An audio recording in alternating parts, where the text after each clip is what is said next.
That was my life before the automatic page turner, and this was my life after.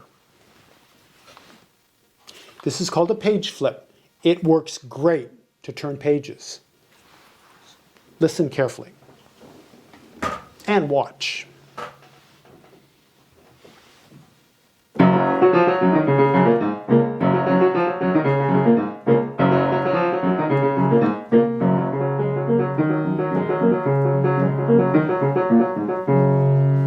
Nice and slick page turns. You don't even have to worry about it. Today I'm going to tell you what you need and how to use an automatic page turner. I'm going to go step by step, walking you through how to do this. I am not a techie. If I can do it, you can do it. So let's get started with the automatic page turner and how it can change your life. The first thing you need to do is to buy an iPad. You have a couple choices here. You could use a smaller one.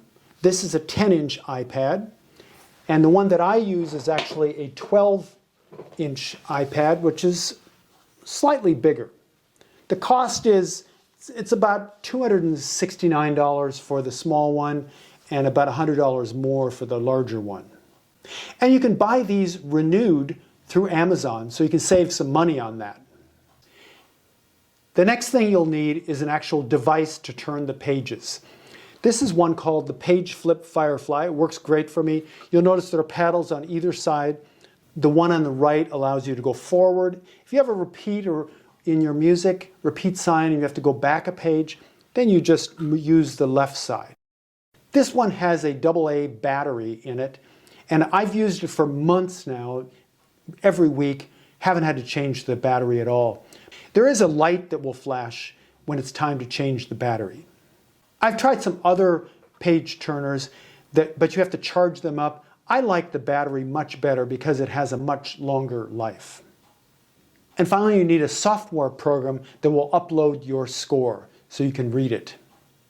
I use forScore, and that is compatible only with the iPad. There are other page turning programs, but this is the one I've used and I think it's great. And it's quite inexpensive. It's about $20 for the software program. And one optional item is an Apple Pencil. It looks like a regular pencil, but you can actually draw on the page. I've used it for circling places I need to work on, or fingering. It really helps a lot if you want to put fingering in.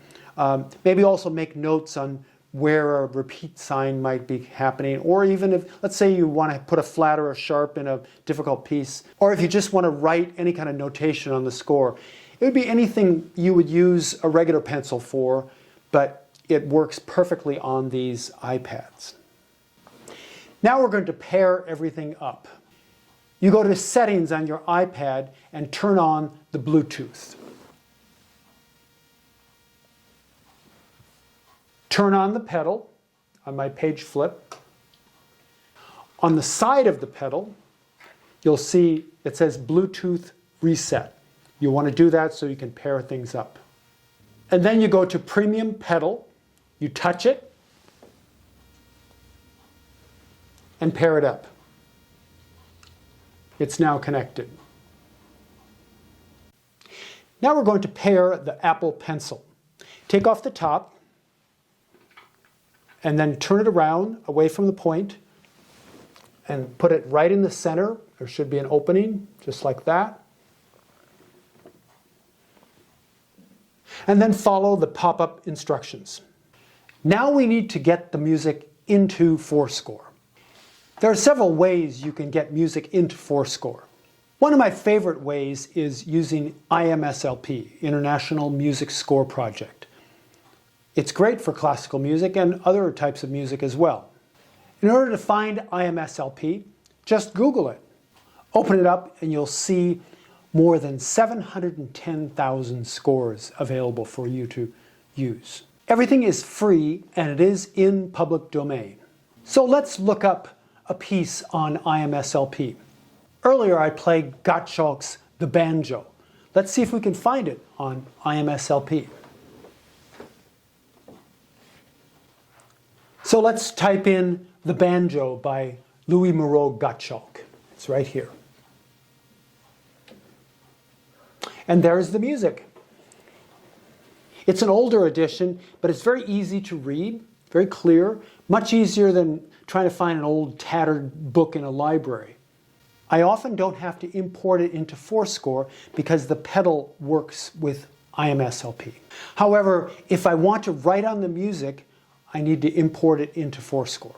In order to export a piece of music from IMSLP to forScore, tap the middle of the screen.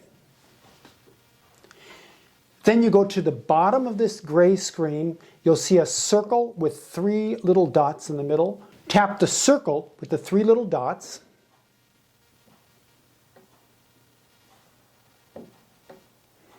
And you'll see that you come up with Export Print. Then press Export Print. Next you'll see Export Original PDF File. You tap that. Then on your icons you find forScore. And then it transfers to forScore. forScore also allows you to take a picture or a scan from an original book. Now is the time if you want to use the Apple Pencil to write in markings, fingerings, phrasings, whatever you want to add to the score. This would be a great opportunity to do that. Now let me demonstrate.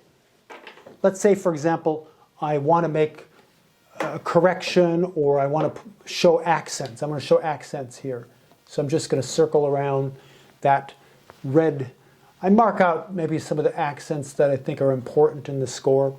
Or for example, if I have a subito piano, let's say I'm playing really, really loud in the beginning of this section. Then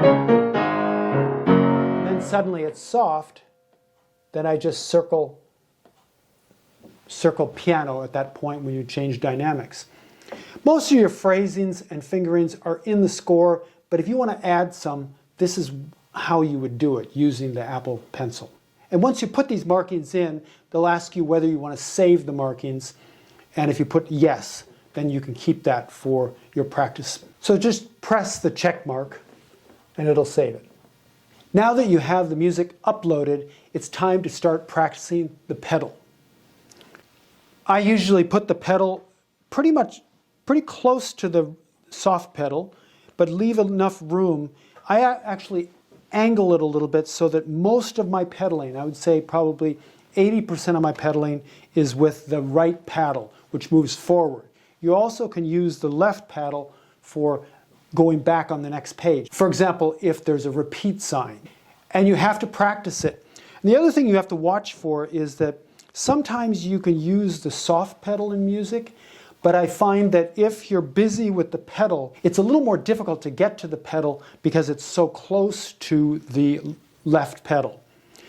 A lot of times if I have to make that kind of transition, I sort of ignore the una corda sound. That's not, and you don't need to always have that una corda sound. What's more important is you have plenty of control over the page turns. And also, be really careful with when you're going to push your pedal down because you want to have the timing between your fingers and your foot coordinated. For example, in the beginning of this piece, toward the bottom of the page when we have the moderato, I have a page turn coming up. And so what I do is I'll do this.